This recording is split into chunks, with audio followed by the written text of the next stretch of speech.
Has anyone seen the flying Scot Capsize before? Outside of intentionally when you do it. I mean, it's really rare. The boat's incredibly stable. But if it was to capsize, there's a couple of things you need to know about how to right the boat and how to keep yourself safe. Hopefully there's two of you sailing, right? Buddy system, skipper, crew. One of you goes to the top of the mast. It's a 30-foot swim. And the other one goes to the other side of the boat and hangs on the centerboard. Once the mast is 2 feet out of the water, the boat will right itself. So if you get to the mast and just hold it, it doesn't take much getting it out of the water, and the boat will come right back over. The only way that it can pull over the boat at the dock is to have the board all the way up, or 3/4 of the way up, and then it takes 2 people to pull it down. So it's a bit of a chore to do, but if you guys want to see that, I can certainly show you, and you can visualize what it looks like. There's almost no water gets in the boat because, well, this one I figured out last year when we did this. I had a couple of screws that let a little bit of water in the side molding and the gunnels, but other than that, there's not a drop of water gets in the boat. The water line's even with the seat, or below the seat. So, if you don't mind to hold that.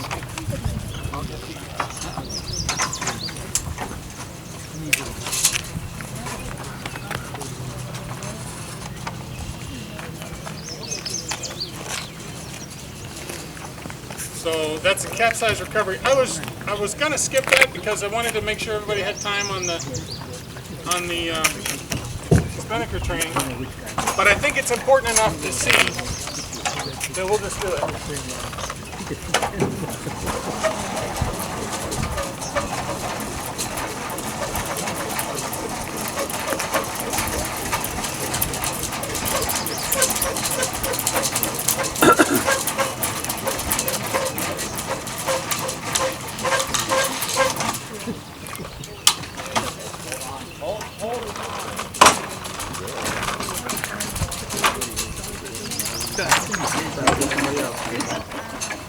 And the only other thing is we've got our anti-bird technology here. We really have a hard time seeing it, but it's there. So the fishing line is strung between these PVC sticks. It keeps the birds from helping us whitewash these decks. So, yeah, if you don't mind, I think Pandu's going to keep the bow off, and then the further back we start, the better off we're going to be.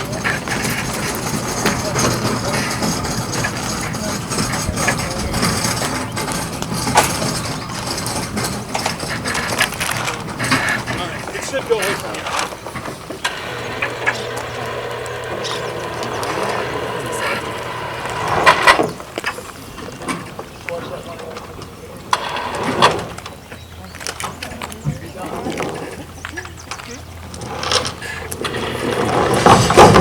So there's your centerboard and your anchors. And but you see where the water line is. And there's a bit of weight in the front with that anchor and stuff, but that's where it's going to be. Now you set this on the deck, but there's no water, right? Pretty good. And the centerboard is all the way up, like it's up there. You're not getting any moment from that. But it would have taken more of the 3 of us to pull it down with that board up. So with that board down, I mean, it wouldn't get this far. It really won't go. So the boat's right slowly. If there's any water in the sail, that water just has to drain off, and then the boat just goes up. We actually have to hold on to this because it's the only thing. Yeah, and it's already trying to take off. So another safety feature of the boat, there's a drag line on the back.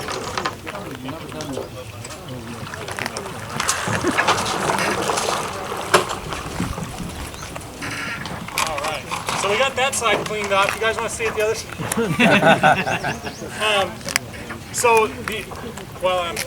I'm just talking to you.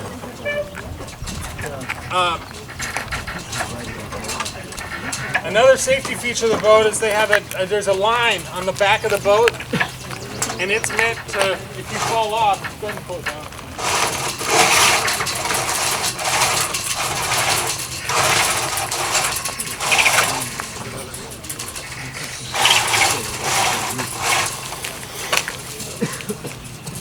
So if you fall off the boat, I mean, you're moving 4 or 5 knots. You can usually you're right by the boat. You just reach out and get a hold of that drag line. If the boat was to capsize, like completely turn over turtle, I think now I can say all of our rental boats and any race rig boat is going to have a bow bag. Now, bow bag is intended to displaces air. So when the boat, if it has a bunch of water in it, there's less water in the front, and so the bow has a natural, pointed up approach. So if a rescue boat comes to you, they hook onto your bow and pull you, the boat's already in a drained position. You pull your plugs, there's a 4-inch inspection cord in the back of the boat. You twist that off, and 4 inches of water, it doesn't take very long for all that water to leave. And then they're towing you directly to the harbor anyway. So you might as well arrive in a dry boat.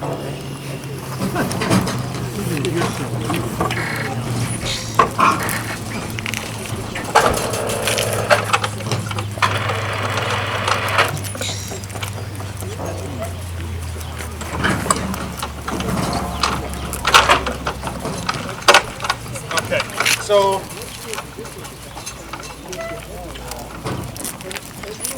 I didn't research any jokes before this to cover any downtime while I'm taking this off. Anybody know any good jokes? Rachel, you know a few. Just the same ones I've told you all the time. You touched on draining the boat. How long does it take for a couple guys to bail when it's totally swamped? I mean, there's let me do some math. I think there's like 2,100 pounds of water will fit into a Flying Scot. And a gallon weighs 8 pounds, and it takes a few of those dishwasher, jugs to bail. 1 gallon jug. Yeah, 1 gallon at a time. So now that we're done with the hoist, the boat's in the water, I'm just going to roll that up and stow it forward. We got a little grab bag for that. To practice a full jibe and stuff, I think it helps to have the main up. So we'll do the main up, and then we'll keep the jib out of the way, so you guys will have more space to